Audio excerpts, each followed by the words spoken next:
What are we doing today? We're looking at intake manifolds, both non-VVTi, but that is the early and that is the later. Good day everyone, I'm Calvin from the Cartoon Company in New Zealand. I've done a video on the VVTi intake manifolds and I thought I'd better do one on the non-VVTi ones. It's kind of weird because they're really simple, but there's still questions that get asked about them, possibly just because they're getting old now. Let's have a look over them. The actual goal was to fit some injectors. That will be in my next video because I'm going to fit some little short Bosch injectors into one of these jobs, running a Haltech ECU and stuff like that, wiring job. But let's have a look at the intake manifold so we can understand them. I'll do a little comparison with the VVTi, but not much.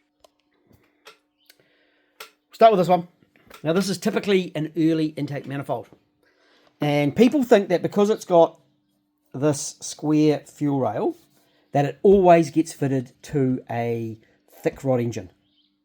It's not the case in the SC400. That rule, though, does stay true for the LS platform. So both LS 400s and Celsius, if you see this fuel rail and it's an LS engine, there's some other ways of telling if it's an LS or an SC engine. I have never seen that rule broken in all my time of doing UZ engines. It always has a thick rod engine on it. However, if it's an SC400, the rules change. On the SC platform, they must have had some intake manifolds left over and they started making thin rod engines. And I saw this like 15 years ago. Actually, an Australian contacted me, said, I've got an engine, it's out of a Sora, and it's bent valves. I'm like, no, they don't fucking bend valves. They don't bend valves. He showed me photos, he showed me intake manifold, he showed me fuel rails, he showed me the bent valves. And I went, that's really interesting. Show me the top of the pistons. And sure enough, it was the later model piston. That was in a Sora. So, got to be really careful on the late SC400, SC platform, SC400, and the Sora. That's what we get. We get Soras, left-hand drive, right-hand drive, left-hand drive for the SC, right-hand drive for the Sora. So there's a changeover sort of 95, 96. Well, there's some models that run 94, 95, 96. One of them I see it in a lot has got the same plug as the UCF20 LS. It's a square plug. There's one just over here. Let me grab it. It'll have that plug on it, but it'll be a narrow body ECU. They still run the group injection. So the early ones with the square rails, I've only ever seen them run group injection, whereas the later model ones with the round cast fuel rails run sequential injection. Okay, those are important notes. So remember, just because it's got a square rail, if it's a SC or Sora in that 94 to 96 range, you can get caught out with what pistons are under it, or the models that ran across that, or sub-models. Okay, right, let's get back into this manifold. Right, we've got a bracket here, which would normally be here on this one, so that part of the upper plenum is the same.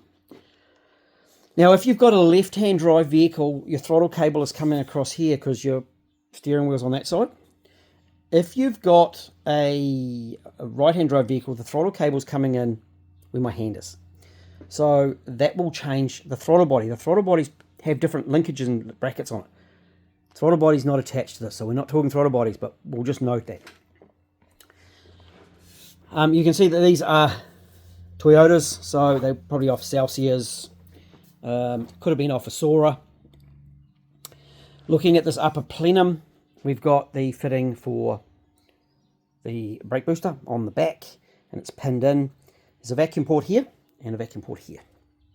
Now, in the factory situation, on this intake manifold, it goes to the fuel pressure regulator, which is mounted at the back of the fuel rails. It has a push-on outlet hose, and it's a banjo type fitting into here. It's not quite, it's a little bit different. It's got this lock nut that pushes in and there's an O-ring. We can look at that another time. You can see this one isn't going directly to this port. It's going up to this valve here.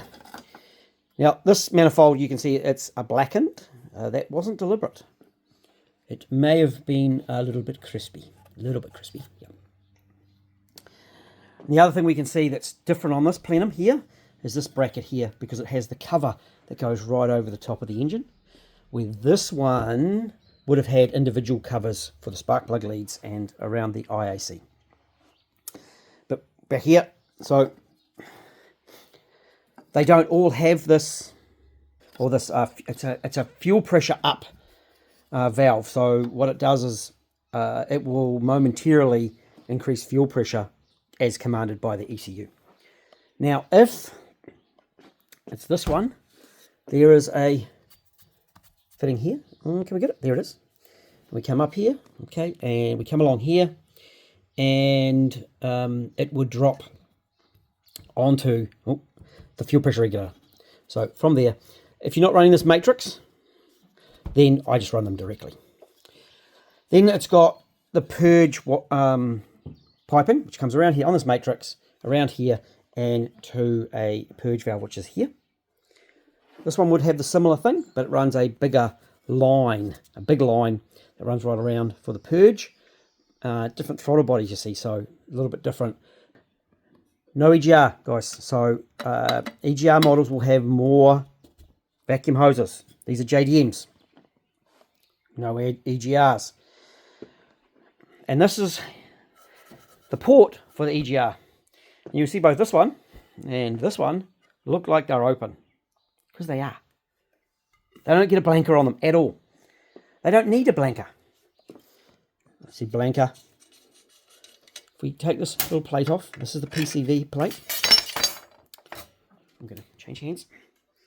I'm going to get my trusty zippy tie, and we come down here, and let's see if we can get it.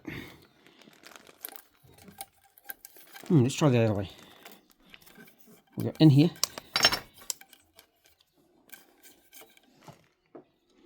And it pops out there. Right. So when we have this plate, we have this gasket. Let me get it the right way.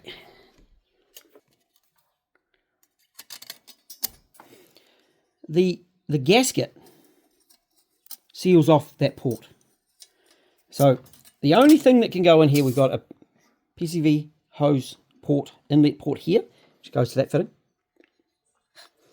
But the EGR port on this one gets blanked off by this plate and this gasket. So that's why we don't need anything on here. I learned this on one of the very early ones we did. This gasket was leaking, and then we had a leak here. So in our naivety, we made a plate to blank it, but you don't need it. It's this gasket that does the blanking on the JDMs. Of course, if you've got EGR, there's EGR going on in here. And then my zippy tie again. Zip tie. This goes directly into the plenum. But this one, for the EGR, if it had EGR, this would be the inlet port for the EGR. We look around here, and we've got, there it is there. Okay, so I'm going to put my finger over the PCV hose, or inlet, which goes there. And the EGR comes through to here. Whee! Okay, there's a long port in here. There's a pipe. Bring it right into the middle of the plenum. Right, the other thing we have is we've got a port right here by my finger. If I get my zip tie again, we're going to go in through the front, and it's going to pop out. Come on, pop out. No, it's not. We'll go the other way. We'll go in through here.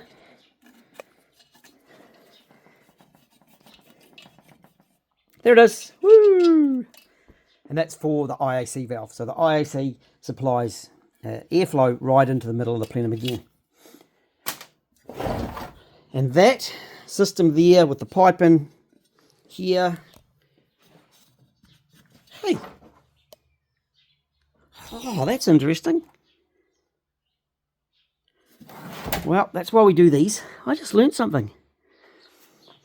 This one doesn't have the EGR port. This is a JDM manifold. No EGR port. I'm just going to take this plate off and have a look. Something that really annoys me is when people say that I know it all. I don't know it all. I'm here learning with you guys as well. There's just a lot that I do know. I've been around these for a long, long time. So I've also learnt, tell you something, I had a guy telling me about, I talked about the Vvti injector. So you see this injector here at the top? That's a Vvti. It's an air-assisted injector. Quite common back in the late 90s, like 1990s. Into the early 2000s. 1UZ, Vvti, 3UZ. JZs have it as well. It was a Toyota thing. And you can see the seal's different. Bottom one's a early, light-coloured, small 1UZ non-Vvti injector. And I said that the top ones were air-assisted injectors, and someone tried to argue with me, and I'm like, I got to a point that I realised that I was more of an idiot because I was arguing with an idiot. Okay, so little hint. Don't argue with idiots on the internet. If you know you're right, you're right. And I've just learned something as well. Just like you guys, right now, never seen this before. Well, no, I've probably seen it, but I've never noticed it. Okay, it didn't go in to the brain and stay there. Let's have a look. Right, we're going for the big reveal.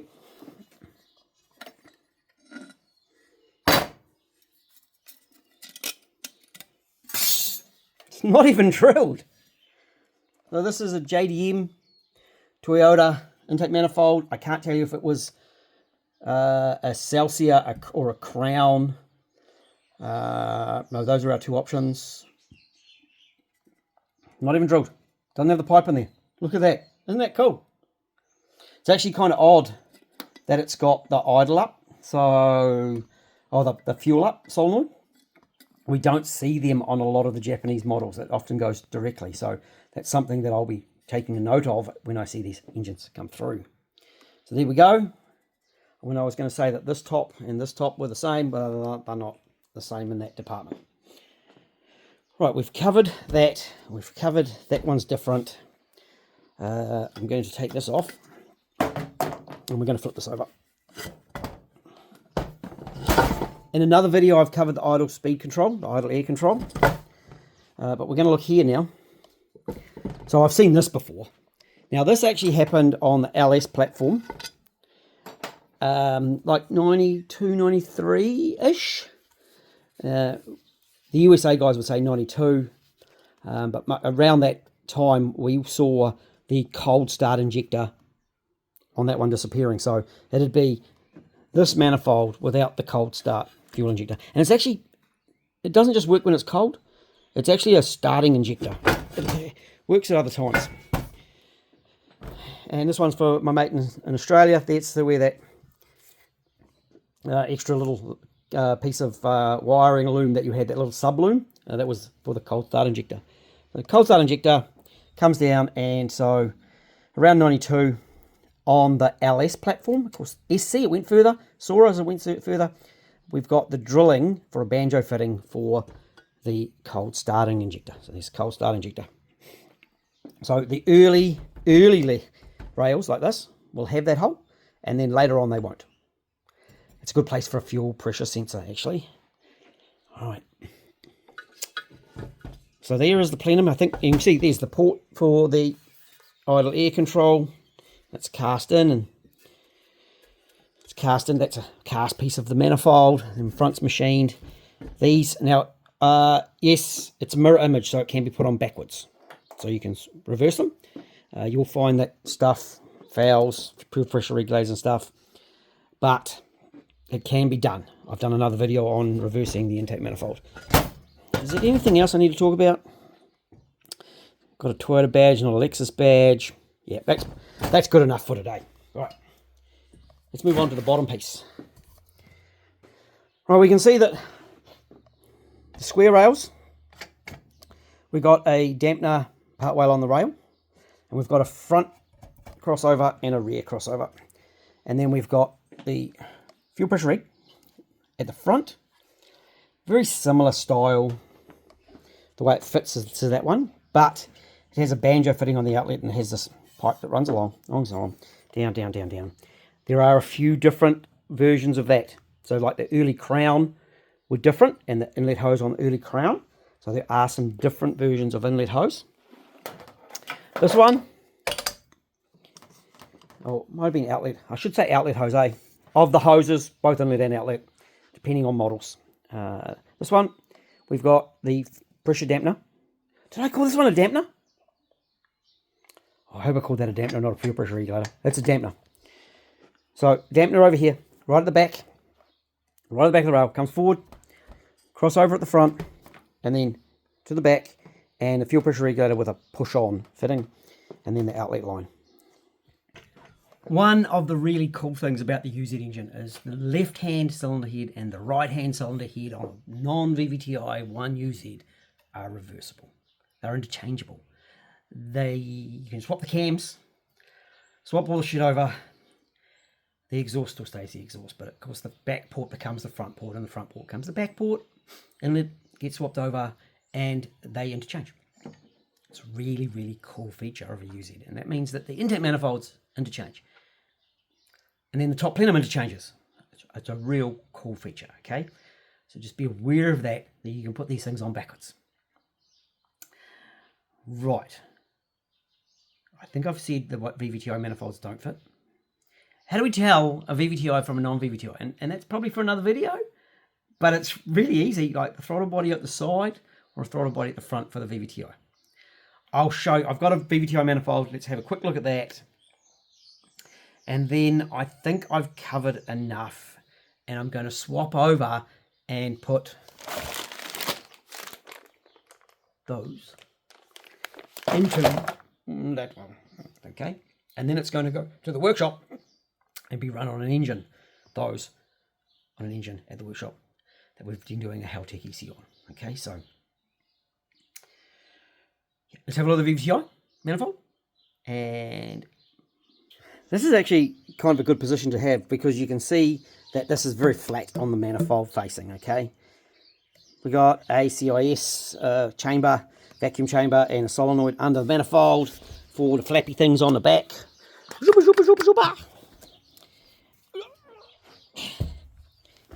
We've got an inlet with 2 fuel dampeners and no outlet.